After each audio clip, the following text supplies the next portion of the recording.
Welcome to From the Spectrum podcast. This is a podcast about autism. It is my goal to explain what is autism. I plan to use a mixture of scientific literature, personal experience, and opinion. With opinion, I will explain why I feel the way I do and give examples. I will provide links to various references for each episode. For each episode, we will discuss various aspects of autism. The From the Spectrum podcast will mostly avoid causes of autism, and I will try to avoid the increase of diagnoses of late. This is like playing tug of war with barbed wire, and I don't think I want to travel down that path. For today's episode, we will parse out the medial prefrontal cortex and common connections and the roles in autism. The medial part of the prefrontal cortex is just a subdivision. The prefrontal is just behind the forehead, extending up and back to about the top of the head. We have discussed the medial prefrontal, and today we will expand on those discussions, expand on the functions, the implications, the metabolic demands, and talk more about some excitation and inhibition imbalance, and mention some familiar genes and proteins and other so-called disorders that share these biological implications. Remember, problems upstream in our biology can have different presentations downstream. For example, problems in the medial prefrontal could cause autism, schizophrenia, OCD, epilepsy, ADHD, etc. There are many variables and variations. We will explore more of these later. For today's episode, we will primarily discuss three areas: the medial prefrontal cortex, the Anterior Cingulate Cortex, or ACC, and the Insula. Just a heads up, we will discuss other regions. This will be a deep discussion into our biology. The goal is seeing how this is entangled with autism.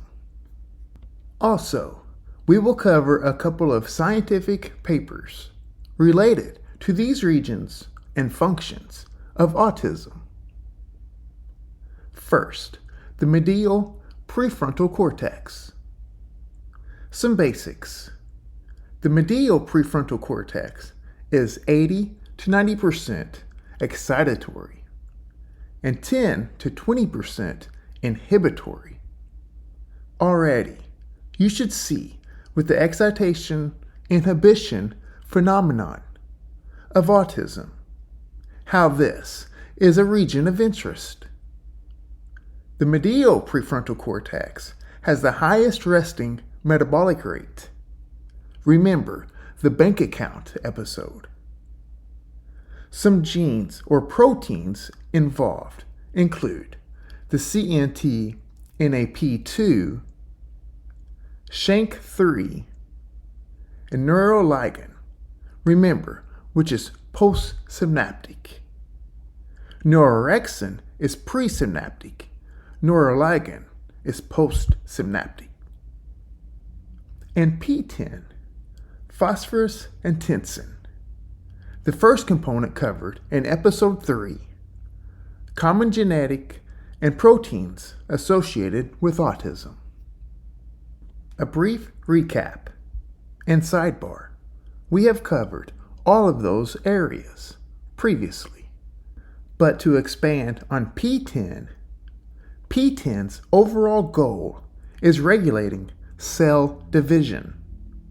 No, cells divide. Remember the discussion on rapamycin, or mTOR, mammalian target of rapamycin.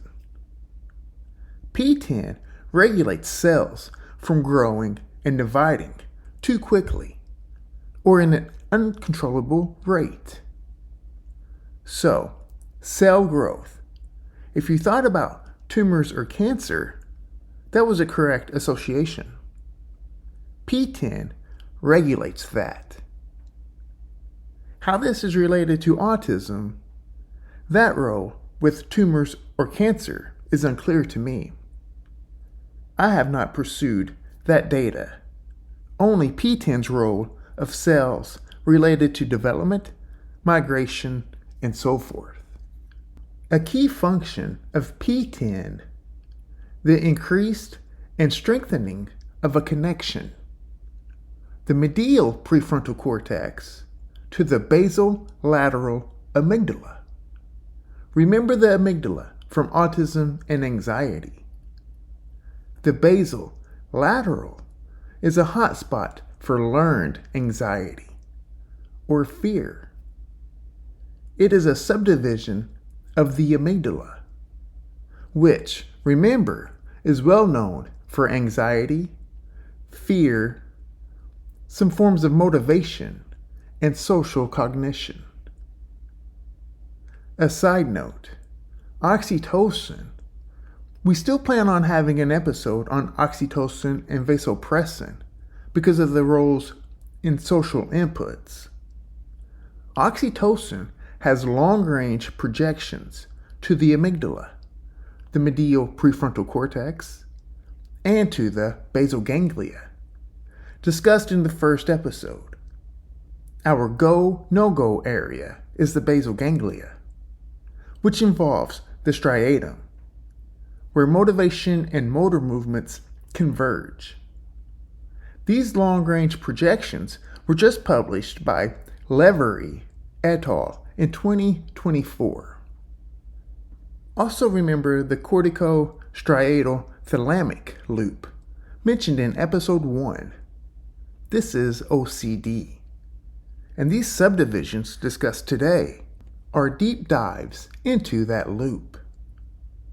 Okay, some functions of the medial prefrontal cortex. Cells in the medial have robust responses to motor and sensory cues. We have 3 basic types of cells. Trillions of cells, but essentially there are 3 types. It's amazing. The 3 types are motor, sensory, and interneurons. The medial prefrontal cortex has a role with mentalizing and processing social information about the self and about others in the environment. Briefly,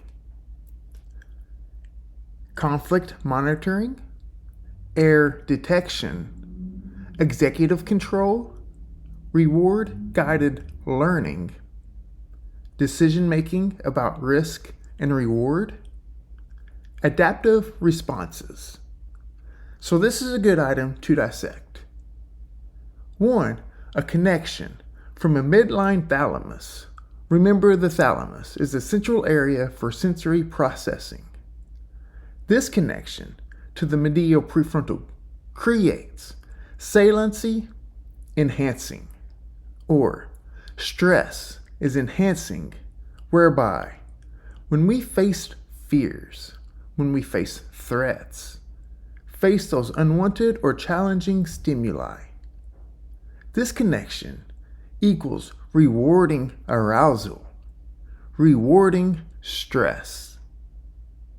You have probably heard of fight, flight, or freeze, which describes the sympathetic side of the central nervous system, this side with stress.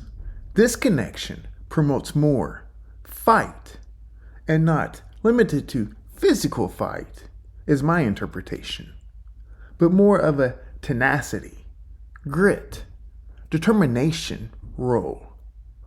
The Navy SEAL attitude. Normal or adaptive responses. The pathway is the medial prefrontal cortex to the ACC and insula.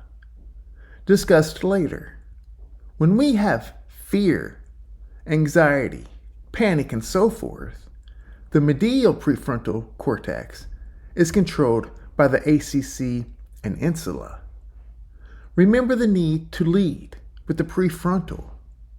It allows us to understand things so we can properly evaluate things. One of those overall higher order roles of the prefrontal and what makes humans the dominant species on Earth. Adaptive responses also include specialized autonomic or emotional control, as we just discussed, controlling actions, and includes pain perception, and it works downstream with the lateral habenula. Remember that serotonergic area involved in passive versus active coping. That's a few ways of basically explaining the same thing. Adaptive responses. Now, if you're listening to those functions, you can connect autistic phenotypes to all of them. Also, the medial prefrontal cortex works alongside the hypothalamus to mediate homeostatic roles such as hunger, thirst, and autonomic and endocrine functions. Finally, the medial prefrontal cortex is involved in recent memory. Disrupting the medial prefrontal cortex just after a learning bout implicates memory consolidation, or said differently, how or if you remember something. A subarea of the medial, the ventral medial. This is important. Remember the excitation and inhibition balance and the metabolic demands. The ventral medial prefrontal cortex connects to neuromodulatory systems, all of them. Remember episode 5, part 2 of the excitation inhibition balance, and the raphe for serotonin, the ventral tegmental area for dopamine, and remember valence too, from the VTA, from Autism and Anxiety episode. The locus coeruleus for brain adrenaline, epinephrine and or norepinephrine, and the medial or the ventral medial prefrontal cortex connects to acetylcholine, which modulates our focus. In 2022, Hugh and Beyer show the medial prefrontal cortex relies on a delicate balance of those neuromodulatory inputs. Okay, the Anterior Cingulate Cortex, or ACC. The cingulate wraps around. It is entangled around white matter. It's very unique. When blocked or interfered with or shut off, catatonic behaviors follow. And the ACC is involved in dissociative data. Dissociation is when one is completely separate from reality. Catatonic and dissociation are not included in our autism discussion, but worthy of mentioning how powerful the cingulate is to some of these more severe potential behaviors. Some functions of the ACC: motivation, decision making, conflict and error calculating, emotion regulation, pain perception, cognitive control. You can see it helps modulate or help how and where we send our attention. The medial prefrontal cortex and the ACC receives direct inputs from those lower level sensory regions. Essentially, those lower level sensory regions ask the medial prefrontal cortex and the ACC, what should we do and what do we need? This is what's going on in the outside world. What and how should we handle it? The medial prefrontal cortex and the ACC recruits different brain regions based on that information. This is what we're going to do. The medial prefrontal cortex and the ACC lead the way. In addition, the medial prefrontal cortex and the ACC have massive bi-directional connections to those neuromodulator systems and all of the sensory processing systems, so they can be updated and understand what is working, what is not working, and, of course, how to adapt. An interesting and related study shows during passive listening, during dissonance listening, when we are passively just listening to things in the background, the medial prefrontal cortex and the ACC are lit up. They are active during passive listening. In other words, when there's noise going on in the background, the medial prefrontal cortex and the ACC are active and listening. These two regions are always on call, always ready. And now you can see that metabolic demand here as well. And you can see autistics typically prefer being within ourselves. And you can remember me saying the outside world is chaotic.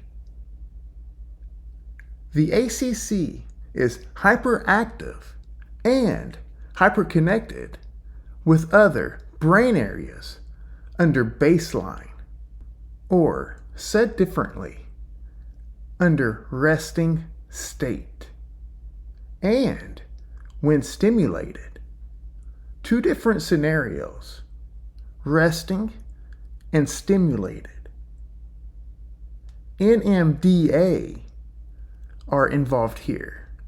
Remember the glutamate receptor. Remember, glutamate is excitation.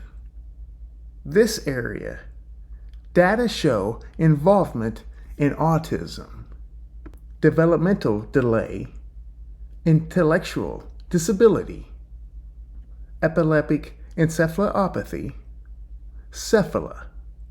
Our brains are like in extended versions, several thousand modifications of cephalopods, those less complex creatures living underwater. Also, involvement in ADHD, schizophrenia, and OCD, all things we've discussed. This biology assists with synaptic development and plasticity. So more neuroplasticity, learning, and shaping who we are. A study on theory of mind, which is understanding others based on looking at them, created by Sir Simon Baron-Cohen in 1985, is also called mentalizing or cognitive empathy. These are superdeficits in autism. Duval et al. In 2023 show during a theory of mind task while using neuroimaging autistic subjects had reduced activity in the ACC, the medial prefrontal cortex, and another area, temporal parietal junction. We won't dissect that area. In a second study, we'll discuss from Lee et al. In Molecular Psychiatry from 2024. The ACC shows stronger responses to sensory stimuli, and they can do this on mice. Remember, mice are modeled organisms. They can use foot shocks and whisker stimulation, for example, two good sensory processing tools.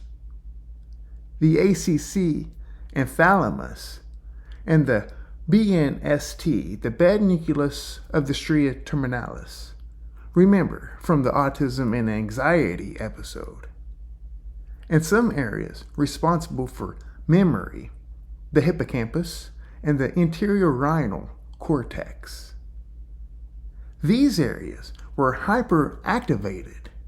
In addition, the study normalized the ACC with chemogenetic, creating a normalized sensory processing sensitivity and normal connection of those areas. In other words, they helped the connection to and from these areas that helped with sensory processing. Okay, we'll discuss the insula and then review a few more studies. The insula was a buzzword in neuroscience since about 12 years ago or so. And later, we'll review a paper by maybe the top scientist on the insula. The insula is a hub, a meeting spot for interpreting bodily responses or bodily states and brain. So things like cognition, thoughts and feelings, and how those are entangled with the current environmental situation. It has three large sources of data: the brain, body, and environment. It receives and processes this data and helps recruit proper responses. Proper responses, or normal responses, is extremely subjective to that person. Defining the insula officially, the insula is central for applying defensive and behavioral strategies, processing bodily states involved in interoception, self-awareness, emotional regulation, consciousness, social anxiety. It connects with cortical and subcortical areas, including being co-activated with the amygdala during fear and anxiety. Now, let's break it down. The anterior insula, discussed more in detail shortly, contains spindle neurons. Spindle neurons are new in mammalian history, and they are only found in humans, bonobos, chimps, gorillas, and orangutans. And this was discovered about 25 years ago. Interesting.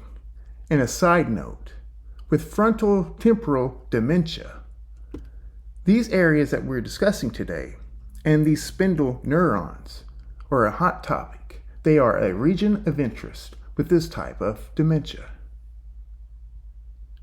The right anterior insula, a subdivision, coordinates the executive network and the default mode network.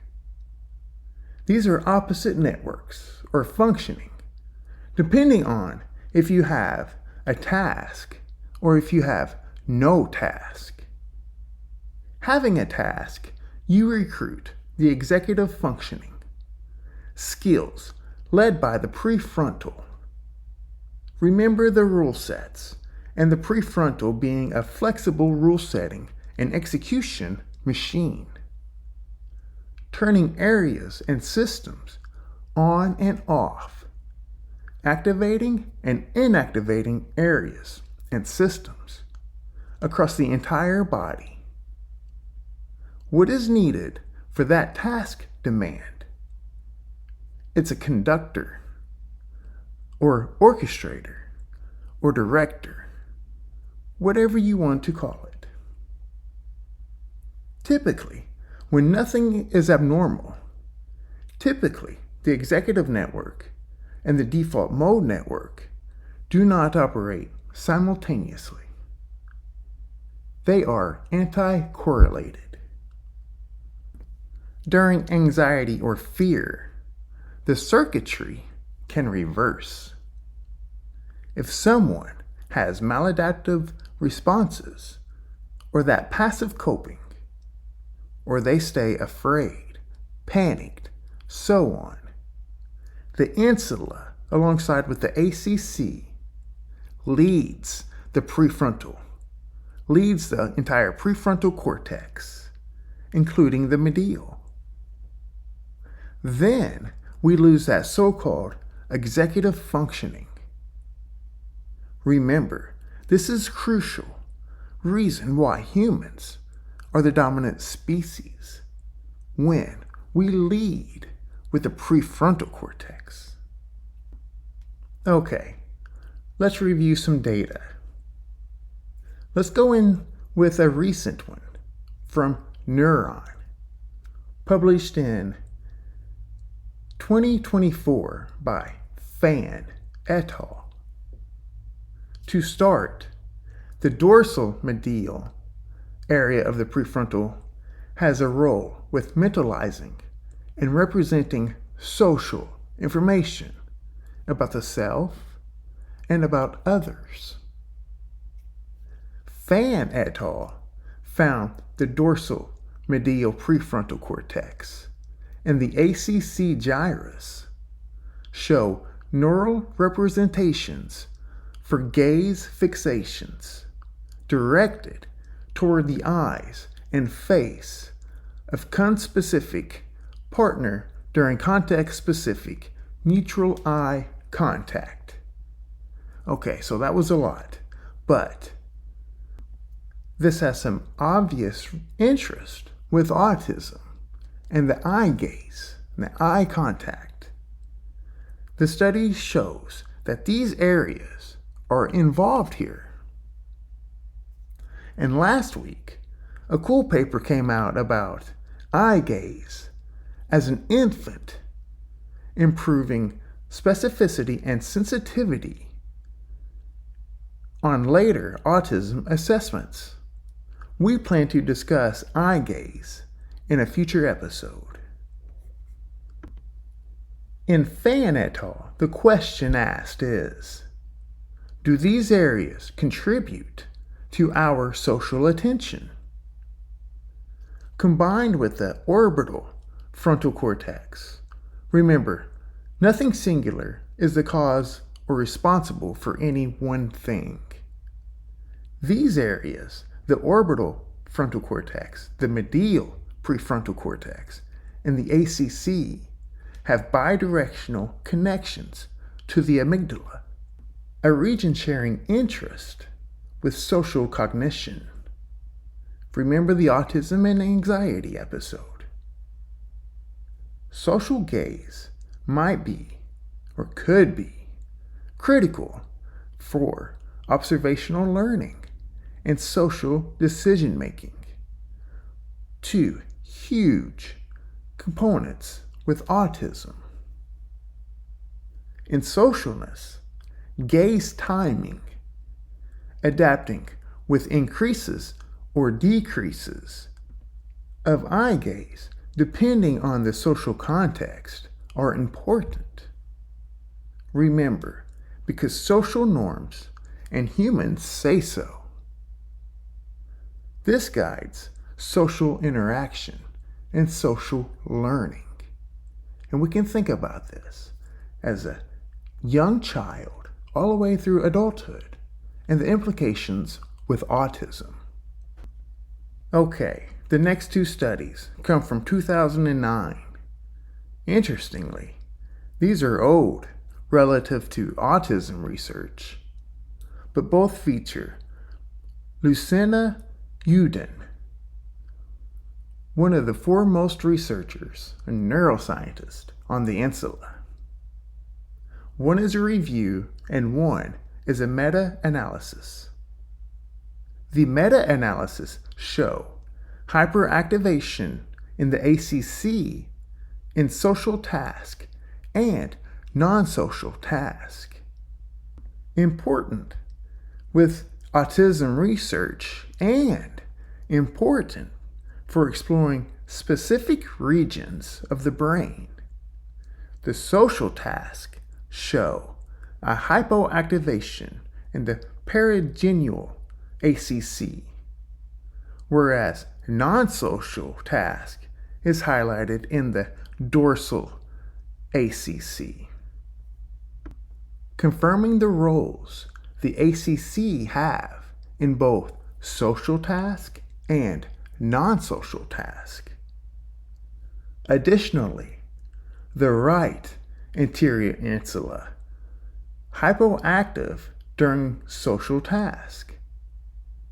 In the autistic group, during non-social task, autistics have greater activation in a completely different area, the rostral ACC, an area typically suppressed in the comparison group.